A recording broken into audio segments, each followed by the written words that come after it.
going on? It's your girl Fathom DJ, live and direct from the city of Chicago. Before I go any further, I must tell you, Atlanta, I miss you. I'm sitting here. It is snowing. It is officially snowing in the city of Chicago. It is the first official snow that I'm aware of. And although I love the snow, I love the first snow. I'm having a good time with it. I miss decent temperatures. I most certainly miss the Thompson Hotel. I miss Tandy. I miss the happier hour. I miss the energy. I miss DJing in public. I just need to say that to y'all. I miss the energy of the city of Atlanta. And I have to say this because Chicago, in my opinion, is moving incredibly slowly. As it pertains to the pandemic, Atlanta only was shut down, in my opinion, for about a month and a half in March of 2020. Chicago shut down twice, if I'm not mistaken. There was the initial shutdown where everybody shut down in March of 2020. And then I think there was another shutdown during the late December for Chicago, if I'm not mistaken. And it really shows. Like, literally, the restaurant industry, the hospitality industry, is really true that staff is a problem here. It's still a problem. It's 2022, 2 years after what's supposed to be post-pandemic. People are still getting COVID. I'm back and wearing my mask, which is not what I want to be doing. And in my opinion, the hospitality industry and even nightlife is not quite thickening up. I've read a couple articles as well that talks about the price of Ubers. It talks about people not staying out late, which I don't really care so much about. My focus is on day and evening events, even brunches at this point. But there's also the idea that there's so many DJs who are simply accepting any rate to work, to just work it all, that the playing field is just, it's a little unattractive to me at this point. It's a little unattractive. I'm a little taken aback. Because of this, I'm taking my time and I am planning and plotting. I'm writing and doing a lot of research. I'm listening to jazz a lot more. I'm listening to my lovely Betty Carter right now. There's video of her on YouTube and this dude Benny Green on this piano killing it. I'm thinking about my project Lux Listenings. Lux Listening started in Atlanta. It was a concept that I came up with that started online, and it found a house in the Thompson Hotel. My Wednesday night at the Thompson Hotel was very jazz, very obscure, very sexy down-tempo with some chill yet danceable tunes on Wednesday night in the Tesserae. I am looking for spaces here in the city of Chicago to potentially do a brunch under the guise of Lux Listenings. I would love to be able to collaborate with a space that has food and an amazing beverage program with nice decor. If I cannot find a space that has a food and beverage component, I most certainly am willing to potentially partner with a chef, as well as mixologists, to create what I want in this experience of Lux Listenings. I'd love for it to be a brunch. So if you have chefs, if you have mixologists, if you have DJs, and even if you have live bands that might be interested in collaborating or performing, please feel free to comment and at them in the comment section of this post. Most certainly am interested in collaborating. As it pertains to my research, I purchased 2 books. I've been inspired to read. I've been inspired to dive in. I purchased 2 books on mixology. I love the craft cocktail game. I'm not as much of a drinker, although I am drinking a bit more than I used to, interestingly enough. I purchased the Bartender's Manifesto, and I purchased Black Mixcellence. We'll start with Black Mixcellence.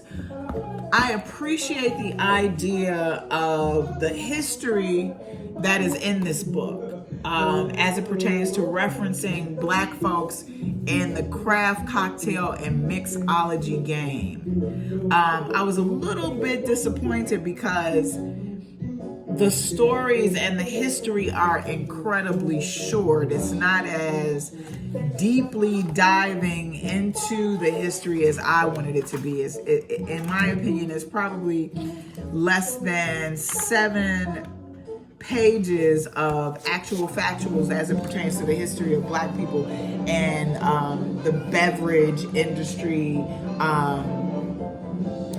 It's more cocktails than anything else. I have not dived too deeply into the cocktail game as it pertains to the recipes in this book because I'm inspired by history. But for the sake of having this as a guide or an introduction to mixology, I think that it's a great book to add to your collection. The Bartender's Manifesto is a great book entirely. This book is written by Toby Maloney, who is the creator and owner of a place called the Violet Hour here in Chicago. If you have not heard of the Violet Hour is an amazing cocktail bar in Wicker Park, which is on the northwest side of the city of Chicago. And Wicker Park, during my heyday, was part of the reason why I am who I am as a DJ. That's all I'm gonna say about that. This is an amazing history, philosophy, recipe book for the hospitality industry, for fans of craft cocktails, for those who aspire to be mixologists, for nerds. I think this is an incredible history and manual for those people who are interested in hospitality and cocktails and nerdiness as it pertains to art. Toby Maloney is an inspiration to me right now. I've got notes and all kind of things that I gathered from his writing and how he thinks as it pertains to hospitality, as well as most certainly the craft cocktail game and the food and beverage program at large. Workshops, sketch out a spec, like it's a nerdy good read. Now what it could use, if I had to critique it, is a little more African American references, if you will. But at large, an amazing book. I got both of these books off of Amazon. I think they both were $22 to $26. Part of the reason why I was a little disappointed in Black Mixcellence was because I got this one first. And it is a well-written history of the craft cocktail, how to think, drink, create, and create cocktails like a pro. It's the truth. It's the utter truth. What else do I want to talk about? Uber Eats. So yeah, I have been eating off of Uber Eats. I have been eating from work off of Uber Eats. I had an amazing experience with a restaurant called Diva Thai Sushi. Diva Thai Sushi is at 3542 North Halsted, which is clearly north of Belmont. I was in River West. That's where I work, in River West. I'm not gonna tell you where I work. I don't want to do all that.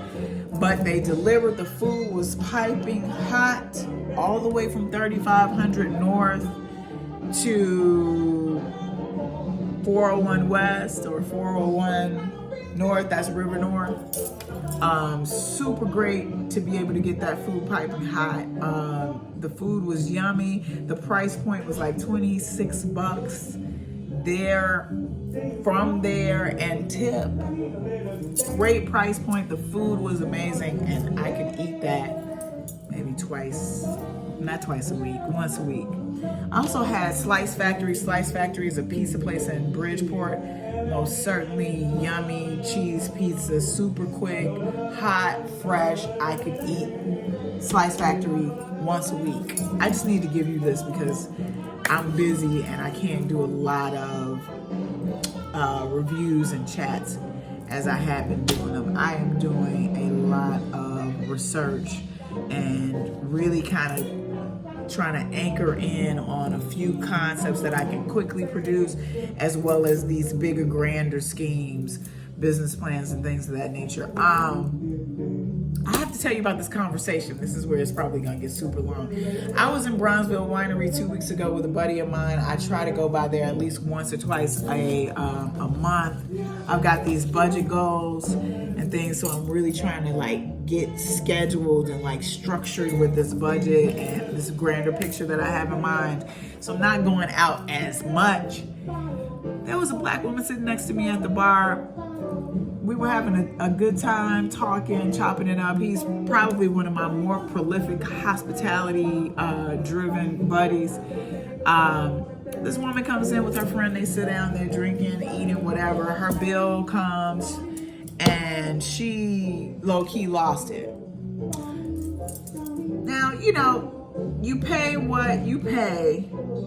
I am prepared when I go to restaurants not to brace myself, but to be open to the idea if the atmosphere is amazing, if the food is amazing, if the cocktail program is amazing, and the service is amazing, then you should expect to pay for that.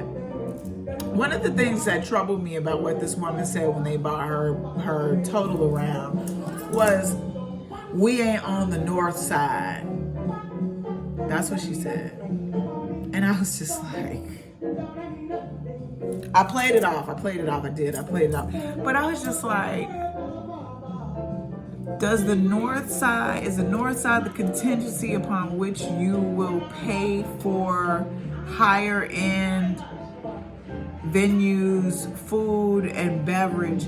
Because this is an amazing space on the south side that deserves that kind of patronage. Like she just completely threw out the idea that it's African American owned, that it's an amazing space, that the service, the food, the drinks, and the whole entire atmosphere was worth partaking in. She just threw all that out the window because she wasn't happy with her bill. I was just like, I can't, there are like things that I just cannot understand about black folks with black people. Like, you willing to give, and don't get me wrong, I have a lot of gripes about hospitality as it pertains to African Americans. I do, because I have this theory about why we don't present, outside of funding, I have a theory about why we don't present the best hospitality. I have not experienced lots of wonderful hospitality experiences from restaurants from black folks. But I am not going to belittle our price points, especially when the food, the beverage program, the decor, and my expectations for service are on par. Now, black folks will do the opposite. We'll go and be like, "Oh, the food was so good," and not even talk about the food, the service, whether it's bad or good, not talk about the decor, not talk about sanitation, most certainly not talk about the musical atmosphere. And on that note, I want to make sure to ask of you, if you are reviewing these spaces, please do the DJ, the music program director, the band, the talent that they are buying. Do us a favor and make sure that you review the talent, review the music program, review the playlist, so that it becomes a part of the experience. Does that make sense to you? Like, you'll go in and talk about the chicken wings and the drink, but you want to say, "Oh my God, the music program was amazing. The playlist was on point. It paired well with the decor, it paired well with the drinks, it paired with the..." If there's a live band or whatever, please make sure that you feature them in your narratives so that it justifies them continuing to use the music programs, especially in Chicago with the budget restraints for some restaurants and things of that nature. In order for talent to be able to be placed in these spaces, in order for you to be able to get cool music, the owners and the managers need to know that you like it. Not just, oh, the food was on point. That's all I care about. Or my cocktail was amazing. That's all I care about.